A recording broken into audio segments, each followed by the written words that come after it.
हाँ जी, कौन है सवेरे सवेरे फोन करन वाला मैनू? नासर मदनी। और नासर मदनी साहब खरीयत है? इन्ना सवेरे सवेरे फोन करते सारी रात मैं तो नहीं सुता होनी अख लगी सी। मोबाइल दी करामत है पुत, होर किदी करामत है? ये ओप्पो दी है गैलेक्सी आईफोन। और नहीं नासर मदनी साहब, मेरी रात नू तबीयत खराब सी तां करके नींद नहीं आई, नाले मैं इन्ना मोबाइल नहीं यूज करदा अजकल दे मुंडियां वांगू। ਹੁਣ ਮੁੰਡੇ ਪਬਜੀ ਖੇਡਦੇ ਨੇ, ਨਵਾਂ ਸਿਆਪਾ ਪੈ ਗਿਆ ਗੱਲ। वैसे नासर मदनी साहब तुसी कह बिल्कुल ठीक रहे हो, साडे घर भी स्यापा हैगा। मेरे सक्के पितरेर 24 घंटे पबजी च वड़े रहिंदे ने, उन्हां नूं नहीं पता कि बाहर की हो रहा ते की नहीं। और दूजी गल कि माँ प्यो दे कहना भी ना मनना, आखे ना लगना माँ प्यो दे। ਪਿਓਾਂ ਦਾ ਪੁੱਤ ਮੇਰਾ ਬਲੱਡ ਚੈੱਕ ਕਰ, ਆਪਾਂ ਦੋ ਬੰਦੇ ਰਹਿ ਗਏ ਨੇ ਮਾਰਨ ਵਾਲੇ, ਫਿਰ ਕਰ ਉਹਨਾਂ ਚਿਰ ਭਾਵੇਂ ਪਿਓ ਨੇ ਵਜੇ। बिल्कुल नासर मदनी साहब, हर घर च इहो स्यापा हैगा जदों दे टच मोबाइल आन। ਅੱਧੇ ਮੁੰਡੇ ਫੇਲ ਹੋਏ ਨੇ मोबाइल ਦੀ ਵਜ੍ਹਾ, 52% ਮੁੰਡੇ ਫੇਲ ਹੋਏ ਨੇ 9ਵੀਂ ਚੋਂ। और नासर मदनी साहब इस टच मोबाइल ने ते आके बेड़े गरक करते ने मुंडियां दे। ਨਾ ਦੀ ਕਸਮੇ ਮੁੜ ਕੇ ਮਾਵਾਂ ਆਂਦੀਆਂ ਨੇ ਮੇਰੇ ਪੁੱਤਰ ਨੂੰ ਹੋਸ਼ ਨਹੀਂ ਆਉਂਦੀ, ਹੋਸ਼ ਘਟਾ ਹੈ। हाँ नासर मदनी साहब, तुसी मुंडे फेल होने की गल करदे पए सी ने, ते हर जिले च बहुत ज्यादा मुंडे फेल होए ने। ਆ ਸਰਗੋਧੇ 93,000 ਮੁੰਡਾ ਫੇਲ ਹੋਇਆ,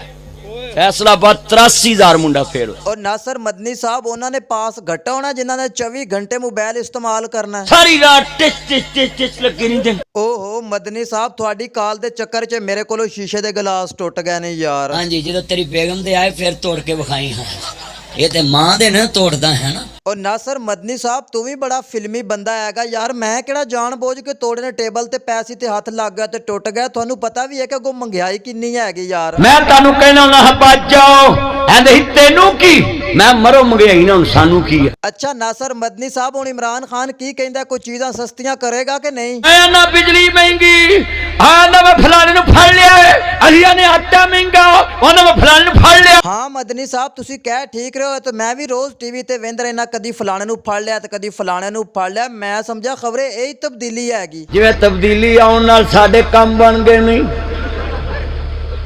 बने ने कि नहीं बने? ओ मदनी साहब, सानू तो नहीं लगता कोई काम बन गए ने। बन गए ने, वजीर बन गए ने, चीनी चोर बन गए ने। अच्छा मदनी साहब, हुण तुसी पीटीआई दे बारे की कहना चाहते हो? हुण बल्ले दियां बहारां ने, आटा मिलदा विच कतारां जे। अच्छा मदनी साहब, वैसे गरीबां नाल बड़ा जुलम हैगा यार, इन्नी धुप दे विच लैण चाटा लेना। वैसे उस गरीबां नाल कीता ठीक हैगा। गरीब भी कहंदे सी कि हुण इमरान खान आ गया, सारे काम सीधे हो जाणगे। बस ये आ गया है, अब सीधा हो जाएगा काम, उन्हें सारे गरीब ही सीधे कर देते।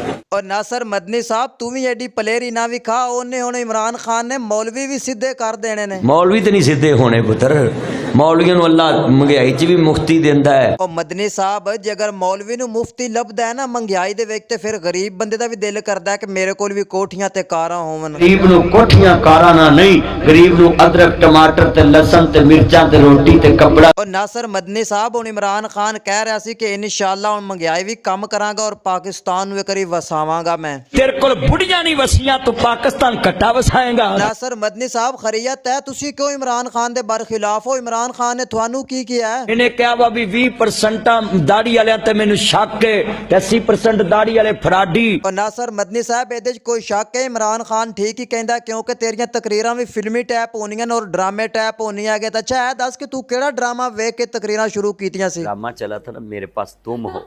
बाय मेरे प्यारे दोस्तों, मैं हूं सवर रोस्टर। आप देख चुके हैं सवर रोस्टर यूट्यूब चैनल। आज के इस वीडियो में मैंने रोस्ट किया है नासर मदनी को। अगर ये मेरी वीडियो अच्छी लगी हो तो मेरे चैनल को सब्सक्राइब और मेरी वीडियो को लाइक कर दें। तो जाते जाते बेल आइकन के बटन को ज़रूर प्रेस कर दें, क्योंकि नई आने वाली वीडियो की नोटिफिकेशन आपको मिलती रहे। तो इंशाल्लाह मिलते हैं नेक्स्ट वीडियो में। आपके लिए खुदा हाफिज़।